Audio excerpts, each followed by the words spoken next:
Olá, seja bem-vindo. A nossa entrevistada de hoje é a pedagoga Caroline Jango. Ela está lançando o livro Aqui Tem Racismo, um estudo das representações sociais e das identidades das crianças negras na escola. Caroline, o que motivou você a fazer essa pesquisa? Oi, obrigada pelo convite, André. Bom, o livro ele foi o resultado de uma pesquisa de mestrado, né, que eu desenvolvi na Faculdade de Educação. Eu desenvolvi essa pesquisa, né, já era na minha prática profissional e nas pesquisas que eu já realizava antes, eu já discutia a questão racial no espaço educativo, né? Pela minha vivência, isso era uma questão que eu via de extrema importância. No entanto, a escola não dava a centralidade para essa discussão, né? E também pelas outras pesquisas, né, que outros pesquisadores e pesquisadoras fizeram, indicando, né, a escola como um espaço que o racismo, a discriminação racial adentra e atravessa a trajetória das crianças. Então, no intuito de entender melhor como essas questões ocorriam, né, na escola, eu resolvi, então, desenvolver a pesquisa nesse formato e agora lançando o livro com os resultados. E quais as principais dificuldades que você teve para fazer essa pesquisa? Bom, a pesquisa ela foi organizada porque nós temos já algumas pesquisas que estudam a questão racial na educação infantil, no ensino fundamental, enfim, por várias perspectivas e áreas do conhecimento. No entanto, as pesquisas trazem muito o olhar do adulto, né? O olhar do professor, né? Dos profissionais da educação, do pesquisador, para a escola e para a criança negra, né? Então, a gente parte do pressuposto já da ideia de que as crianças negras são discriminadas no espaço educativo, né? A gente já tem elementos de pesquisas, informações e dados que nos apontam isso. No entanto, nós não tínhamos o dado de como a criança se sentia. Então, o principal objetivo que motivou essa pesquisa, né, esse formato, foi a gente mudar o olhar. Então, conversar com as crianças para saber o que elas poderiam nos trazer de informações e de vivências que nos ajudassem a entender como a criança negra constrói sua identidade e como essas representações sociais, né, acerca dessa criança são compartilhadas no espaço escolar. Então, assim, o principal foi essa mudança no olhar. Ao invés do olhar do adulto, o olhar da própria criança negra. E as escolas estão preparadas para promover igualdade racial? Bom, não só a minha pesquisa, mas outras pesquisas anteriores já indicaram, né, a dificuldade que a escola tem em discutir essa questão, né, e dificuldades de todas as ordens, né? Então, a gente vive numa cultura que estruturalmente é uma cultura racista. A gente vive elementos ainda que nos indicam uma democracia racial, uma ilusória harmonia racial, mas a gente tem desigualdades e assimetrias raciais muito profundas. No entanto, esse discurso de igualdade, ele impede a escola de olhar para essa questão e, de fato, ver o quanto essas questões, a questão da desigualdade racial afeta a trajetória das crianças. Então, outras pesquisas já vieram no sentido de destacar a necessidade de discutir a questão racial dentro do espaço educativo, mesmo a gente já tendo uma legislação que altera a LDB e que já insere a discussão da temática da história africana e afro-brasileira e da história indígena no currículo escolar. Então, hoje a gente tem uma obrigatoriedade para as escolas, né, para os professores, para a gestão de uma forma geral, trazer a temática.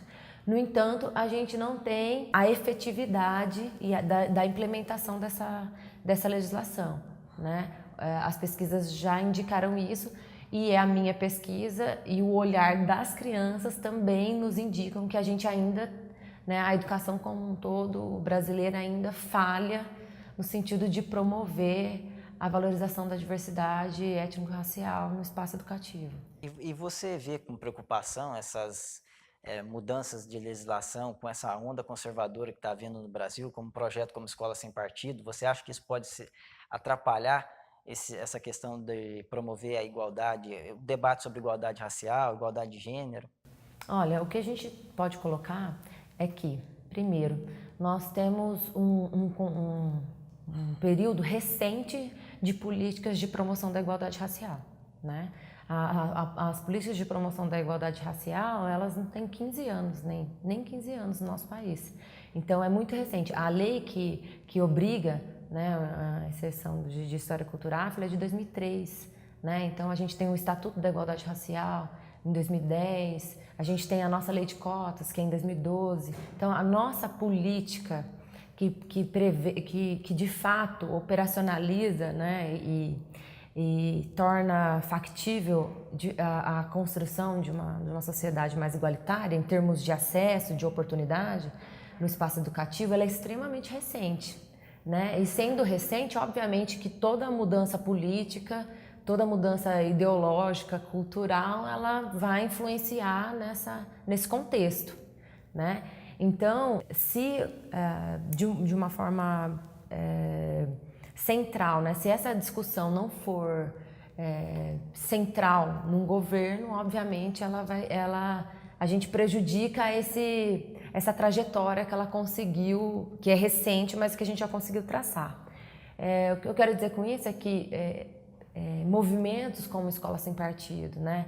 Que visam tirar do currículo algumas discussões que pautam a questão da diversidade, obviamente elas são prejudiciais a essa promoção da diversidade, né? Porque a escola, por si só, já é um lugar que agrega diversidade, né? Óbvio, as crianças, os adolescentes, os adultos, eles já trazem toda uma cultura, né? Toda uma trajetória de vida que permite que a escola seja esse espaço.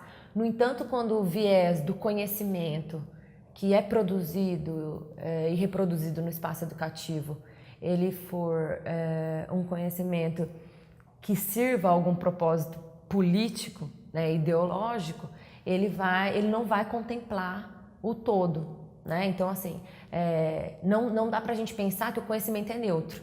Quem produz ciência, quem produz conhecimento, sempre coloca um pouco de si, né? Então, acho que o papel da escola é mais democratizar o conhecimento, discutir a questão da diversidade, promover a diversidade, do que impedir determinadas temáticas de serem discutidas ou abordadas. Então, quando a gente fala da autonomia do professor, aqui a Escola Sem Partido ela visa minimizar, nesse sentido, né? O profissional da educação ele tem uma formação que é para discutir, que é para trazer o conhecimento de uma forma geral, né? Um conteúdo necessário para que a pessoa se desenvolva, né? E esse conteúdo o professor tem que ter uma mínima autonomia para desenvolver criticamente.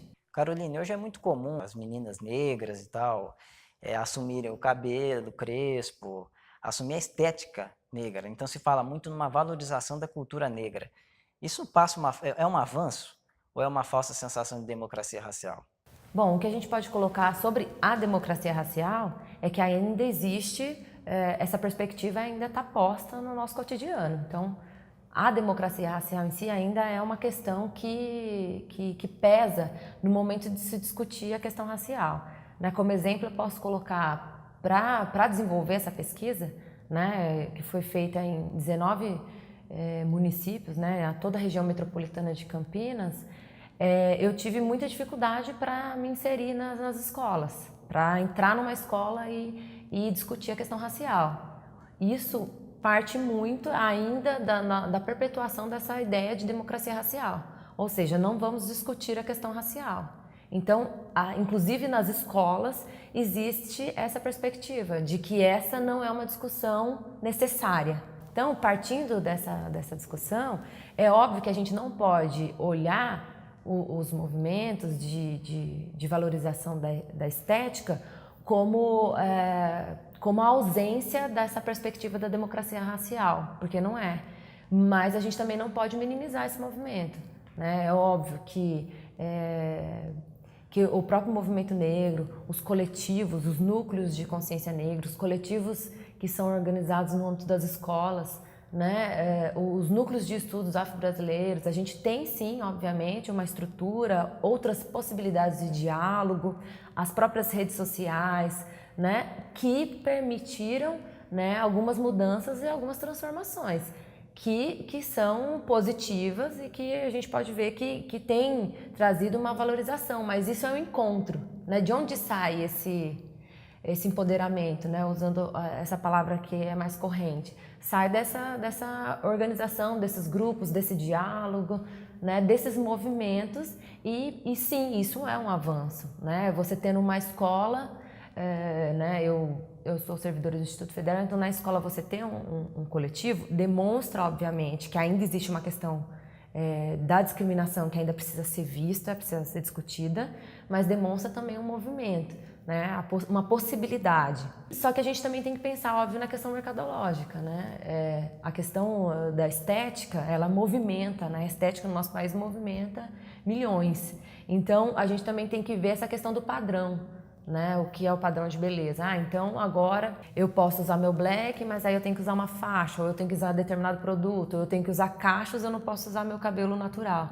Então assim, a gente também não pode entrar na cilada das ditaduras da beleza, da indústria cosmética, que também isso faz diferença, tem um envolvimento, e da própria questão de gênero. Né? Então tem uma questão de gênero aí, a gente tem que fazer uma discussão, né, interseccional. A questão da estética é um apelo também relacionado à mulher, como se a mulher tivesse que ter uma determinada, um padrão de estética que é reproduzido.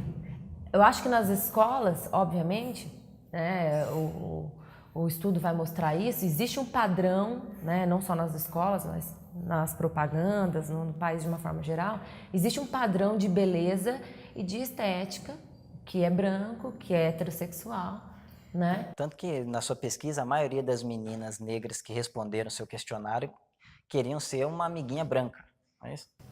Acho que a pesquisa, assim, para contextualizar, a pesquisa foi realizada e a gente tem uma questão muito importante. A gente vai falar sobre racismo e discriminação. Racismo e discriminação provocam sofrimento psíquico, né? Provocam sofrimento nas pessoas. Então eu não poderia dialogar com crianças negras sobre a questão racial de forma a constrangê-las, de forma a criar algum sofrimento. Então a pesquisa ela foi organizada de uma forma que eu conversasse com as crianças sobre a escola. Então eu fui para as escolas conversar com crianças negras sobre a escola e não sobre o seu pertencimento racial. Eu não pergunto durante a pesquisa se a criança sofre racismo. Eu não faço esse tipo de pergunta, né? Então a gente vai conversar sobre a escola. No entanto, é óbvio que conversar com uma criança negra sobre escola, a dimensão do racismo está posta. Então, em algumas discussões, no diálogo, as crianças vão me trazendo as informações, as discriminações, as situações que elas passam. E aí, das etapas da pesquisa é dialogar com a criança sobre, numa perspectiva hipotética, né? Se ela pudesse ser uma outra pessoa, quem ela seria? Porque isso indica muito do padrão que se é colocado, do padrão que é aceito. E é importante falar que não é só um padrão de beleza, mas também é um padrão de inteligência. É um lugar social que a pessoa branca ocupa, né? Que a beleza e a inteligência, ela tem cor e é branca, né? E aí o que acontece? As crianças aprendem desde cedo qual é o padrão valorizado e qual é o padrão desvalorizado. Então as escolhas das crianças na pesquisa têm a ver com esses padrões que são compartilhados durante toda a sua trajetória. Carolina, as entrevistadas foram as crianças, né? Quais foram as revelações, as principais revelações que elas fizeram? Bom, isso é bastante importante. O livro, ele chama Aqui Tem Racismo, né? Aqui Tem Racismo foi a frase de uma criança, né? Dentre as denúncias que elas trouxeram. Então, como eu coloquei para você, o trabalho principal do trabalho foi ouvir as crianças. Né? E eu não perguntei para elas sobre a questão racial. Então, espontaneamente, durante o nosso diálogo sobre o que tem na escola, o que não tem, como é essa vivência, as crianças trouxeram essas situações. Então, numa situação onde eu pergunto para a criança, me conte uma coisa ruim que aconteceu com você na escola, então ela traz a questão do racismo, né? Aqui tem racismo, né? Os apelidos pejorativos, os xingamentos, de uma forma geral, e denunciando essa questão racial. A quantidade de crianças, né, que fizeram essa denúncia foi muito grande, mesmo elas não tendo sido indagadas sobre esse fato, né, o que nos leva a entender que isso é algo extremamente importante. Então a criança tem várias vivências positivas na escola, mas das vivências negativas, aquilo que mais salta aos olhos é a vivência da discriminação racial. Eu acho que é importante colocar isso porque isso vai formando essa identidade da criança, né?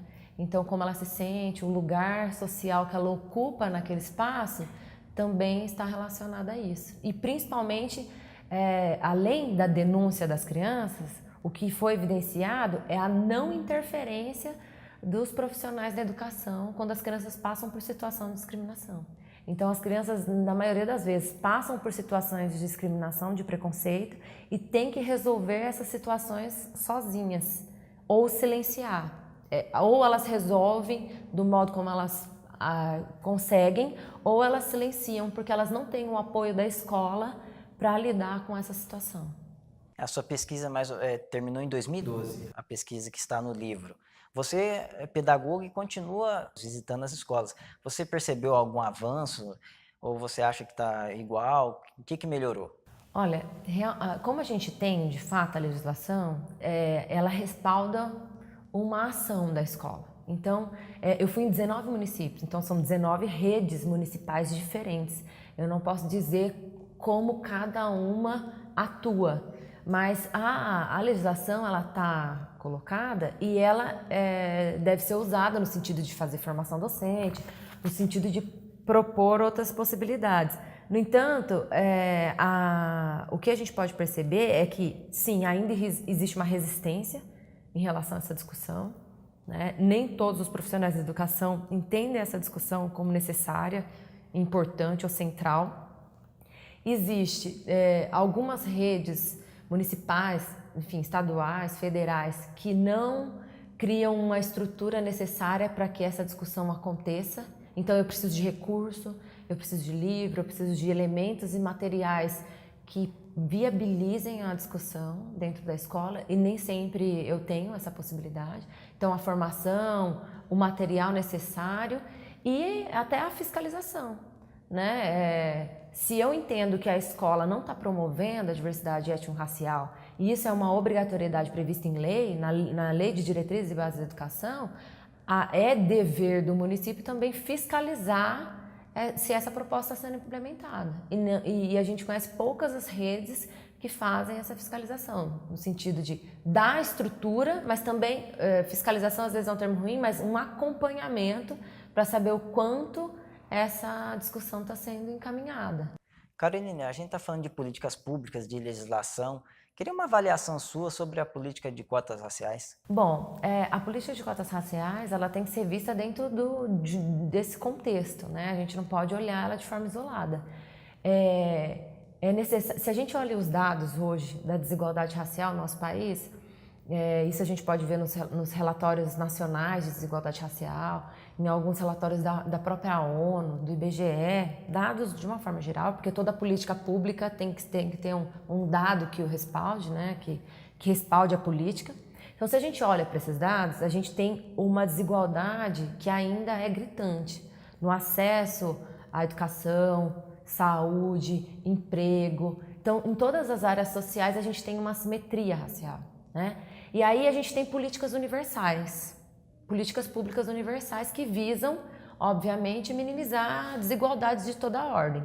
As nossas políticas universais que visam minimizar as desigualdades não dão conta da desigualdade racial.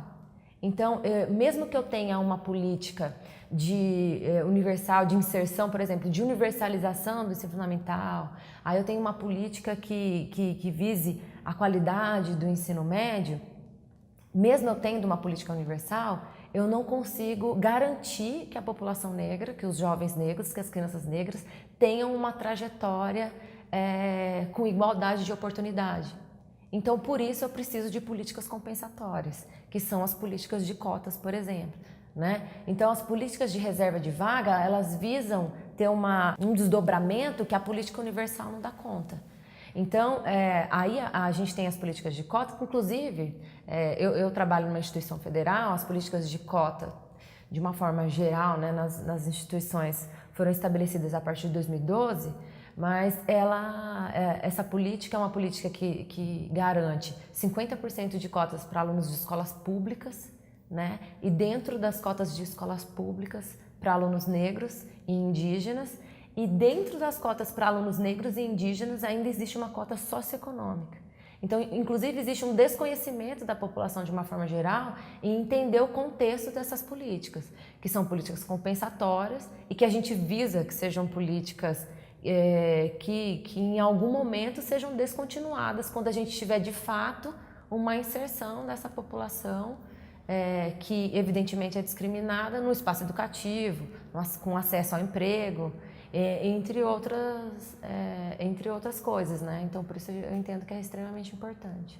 Caroline, eu gostaria de te agradecer pela entrevista e gostaria que você deixasse uma mensagem final para a gente. Bom, eu acho que a discussão da discriminação racial, principalmente no espaço educativo, ela ainda não tomou a importância e a centralidade necessária, né? A gente precisa, todos os profissionais da educação precisam pensar a questão racial, né? Precisam entender como é a vivência e a trajetória das crianças negras no espaço educativo, como isso impacta na trajetória, no desempenho, né, dessas crianças, como isso causa, sim, sofrimento. Então, eu acho que é um dever do professor pensar essa perspectiva e também é um dever do professor e da escola pensar formas de modificar essa estrutura. Então, a inserção de história e cultura africana e afro-brasileira e indígena no espaço educativo, ela é necessária para que as crianças construam uma identidade negra, uma identidade indígena,